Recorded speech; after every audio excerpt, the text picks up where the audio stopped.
రంగారెడ్డి జిల్లా ఇబ్రహీంపట్నం ప్రజాభవన్లో స్థానిక ఎమ్మెల్యే మల్రెడ్డి రంగారెడ్డి గారిని కలిసిన మధ్యాహ్న భోజన కార్మికులు మాకు రావాల్సిన పెండింగ్ బిల్లులు వెంటనే శాంక్షన్ చేయాలని, మధ్యాహ్న భోజన కార్మికులకు ఉన్న సమస్యలను పరిష్కరించాలని కోరడం జరిగింది.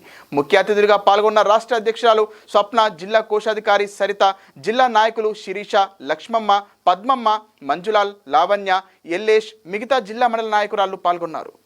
ఆరోగ్య సమస్యలు వస్తే ఎవరిది బాధ్యత? మాకు బిల్లులు రాకుండా మేము వండుతుంటే ఇట గవర్నమెంట్ అక్షయ పథకం ఇస్తానంటుంది.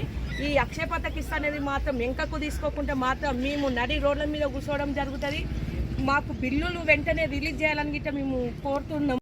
ఈరోజు ఇబ్రహీంపట్నంలో ఉన్నటువంటి ఇబ్రహీంపట్నం నియోజకవర్గ స్థానిక ఎమ్మెల్యే మాల్రెడ్డి గారికి ఈరోజు మధ్యాహ్న భోజన కార్మికుల సమస్యలపై స్వచ్ఛంద సంస్థలకు ఇవ్వద్దని చెప్పేసి ఈరోజు మెమోరాండం ఇవ్వడం జరిగింది. ఏదైతే రంగారెడ్డి జిల్లాలో ఉన్నటువంటి మధ్యాహ్న భోజనం సంబంధించి అక్షయ పాత్ర ఇవ్వాలని చెప్పేసి స్వచ్ఛంద సంస్థల వాళ్ళు, అదేవిధంగా విద్యా కమిటీ చైర్మన్లతో మాట్లాడుకొని వాళ్ళతోని తీర్మానం చేసుకొని గవర్నమెంట్కు మేము అక్షయ పాత్ర మేము చేశామనే పద్ధతిలో దరఖాస్తులు పెట్టుకోవడం జరుగుతూ ఉంది.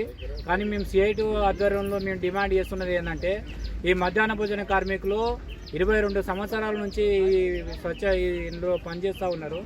కాబట్టి వీళ్లకు అక్షయ పాత్ర ఇవ్వకుండా వీళ్ళే వంట వేయాలని చెప్పేసి ప్రభుత్వం దాని స్వచ్ఛంద సంస్థలు ఇవ్వకుండా విరమించుకోవాలని చెప్పేసి మేము డిమాండ్ చేస్తూ ఉన్నాము. అదేవిధంగా వీళ్ళ సమస్యలు 6 నెలలు కట్టెల పొయ్యి మీదండి ఈరోజు పానాలు అంటే దగ్గు, దమ్ములాగా రావడం అలాంటివి అన్నీ జరిగిన కళ్ళు పోయినా మేము అదే పొగకు వండుకుంటూ అదే కిచెన్ రూమ్ల పైనకించి వాన పడుతుంటే కింద కట్టెల పొయ్యి మీద మేము బట్టలు ఇట్లా అడ్డం పెట్టేసి మేము వండుతాం. అలాంటి భోజనాలు మేము ఒక్కొక్కరు 100 మంది పిల్లలకు వండుతుంటే ఈరోజు అక్షయ పథకం ఇస్తే ఏమొస్తుంది? ఆ మధ్యాహ్న భోజనం దాన్ని బిల్లులే కరెక్ట్గా ఇయ్యరు. అక్షయ పథకం ఇస్తాం, అక్షయ పథకం ఏముంది మధ్యాహ్న భోజనాలు అక్షయ పథకం ఇవ్వడానికి? మీరు బిల్లులు కరెక్ట్గా ఇవ్వండి, మేము ఇంకా మంచి వండి పెడతాం. మీరు బిల్లులు ఇస్తే మేము ఇప్పటికైనా అప్పులు చేసి బాగానే వండి పెడుతున్నాం. గవర్నమెంట్ని ఒకటే మేము కోరేది, మాకు ఖచ్చితంగా అక్షయ పథకం అనేది వెంటనే రిటర్న్ తీసుకోవాలి. మాకు పెండింగ్ ఉన్న బిల్లులు వెంటనే ఇవ్వాలి. ఇకపైన కాంగ్రెస్ ప్రభుత్వం వస్తే మాకు అధికారంకి వస్తే 10,000 వేతనం ఇస్తామని చెప్పింది. మేము ఇంకా 10,000 వేతనానికి గిట్ట మేము ఇంకా కొట్లాడతలేము. వాళ్ళు ఇస్తారేమో అని ఎదురు చూస్తున్నాం.